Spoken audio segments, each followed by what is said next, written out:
ఈరోజు గజ్వేల్ నియోజకవర్గ పరిధిలో గత ప్రభుత్వంలో కేసీఆర్ గారి నాయకత్వంలో వారు ముఖ్యమంత్రిగా ఉన్నప్పుడు ఈ నియోజకవర్గాన్ని అన్ని రంగాల్లో ముందరకు తీసుకుపోవడం జరిగింది. ఆ క్రమంలో అప్పుడు శాంక్షన్ అయిన అభివృద్ధి పనులు కొన్ని మిగిలిపోగా ఈ ప్రభుత్వం వచ్చి సుమారు 18 నెలలు పూర్తయినా కూడా ఏ ఒక్క అసంపూర్ణంగా మిగిలిపోయిన వర్క్స్ ను ఈ ప్రభుత్వం ఇప్పటి వరకు టేకప్ చేయలేదు. చాలా దురదృష్టం. ఎందుకంటే ఎన్నో మంచి ప్రజలకు ఉపయోగపడే అభివృద్ధి కార్యక్రమాలు చేపట్టినప్పటికీ కూడా అవి ఉపయోగంలోకి తీసుకొచ్చే ప్రయత్నం ఈ ప్రభుత్వం చేయడం లేదు. స్థానిక నాయకులు కూడా దాని గురించి పట్టించుకోవడం లేదు. చాలా దురదృష్టం. మరి ముఖ్యంగా గజ్వేల్ కు రింగ్ రోడ్ లాంటి మంచి కార్యక్రమం తీసుకొని పూర్తి చేసే దశలో ప్రభుత్వం పోవడం, దాన్ని ఇప్పుడున్న ప్రభుత్వం పట్టించుకోలేదు. దయచేసి నేను అధికారులను కానీ ప్రభుత్వ పెద్దలను కానీ కోరేది ఏంటంటే త్వరలో అది ఔటర్ రింగ్ రోడ్డును ఏదైతే మిగిలిపోయి ఉన్నదో అది పూర్తి చేసి ప్రజలకు ఉపయోగపడే రీతిగా చూడాలని కోరుకుంటున్నాను. మరీ ముఖ్యంగా బస్టాండ్లు చాలా రద్దీగా ఉండే గజ్వేల్ ప్రజ్ఞాపూర్ ప్రాంతంలో కూడా కేసీఆర్ గారు 2 బస్టాండ్లు శాంక్షన్ ఇవ్వడం జరిగింది. అది చివరి దశలో ఉంది పూర్తయ్యేందుకు. దురదృష్టవశాత్తు ప్రభుత్వము పోవడం.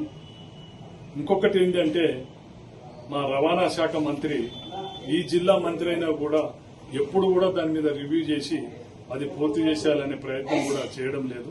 నేను పొన్నం ప్రభాకర్ గారిని మా గజ్వేల్ నియోజకవర్గ ప్రజల నుంచి తరపున కోరేది ఒక్కటే, త్వరగా ఆ 2 బస్టాండ్లు పూర్తి చేసి ప్రజలకు ఉపయోగ రీతిలో వాడకంలోకి తీసుకురావాలని నేను కోరుకుంటున్నాను.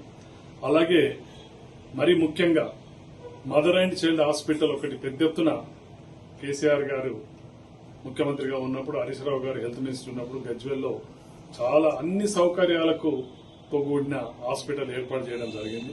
దాంట్లో కొన్ని మౌలిక వసతులు లేక అది పూర్తి స్థాయిలో ఉపయోగంలో చేసుకోవడం లేదు.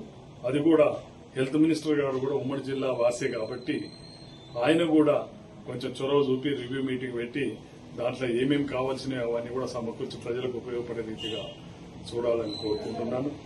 అలాగే ఈరోజు యావత్ తెలంగాణలో ఎక్కడ లేని విధంగా గజ్వేల్లో ఒక ఎడ్యుకేషనల్ హబ్ అనేది చాలా పెద్ద మొత్తంలో కేసీఆర్ గారు ఏర్పాటు చేయడం జరిగింది.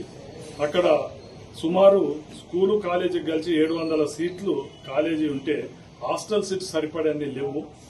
దురదృష్టం ఏంటంటే మళ్ళా మేము అధికారంలోకి వస్తే ఇమీడియట్ గా అది చేపడదాము, ఒక 200 సీట్లు హాస్టల్ సీట్లు పెంచి కింద గ్రామీణ ప్రాంత ప్రజలకు కూడా దానికి సౌలతులు కల్పిస్తామనే ప్రయత్నం ఉండే. ఆ ప్రయత్నము పూర్తి కాలేకపోయింది.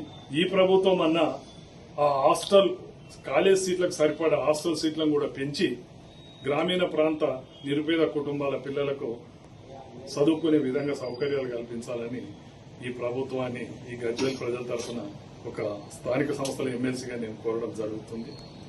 మరీ ముఖ్యంగా ఈ మధ్య కాలంలో గజ్వేల్ నియోజకవర్గం మీద పాలకులు చిన్నచూపు చూస్తున్నారు. ఇది గజ్వేల్ ప్రజలు తీక్షణంగా పరిగణిస్తున్నారు. దయచేసి ప్రభుత్వాలు ఏ ప్రభుత్వం ఉన్నా ప్రజలే, ఏ ప్రభుత్వమైనా ప్రజలకు అనుకూలంగా పనిచేయాలి. వాళ్లకు సహాయ సహకారం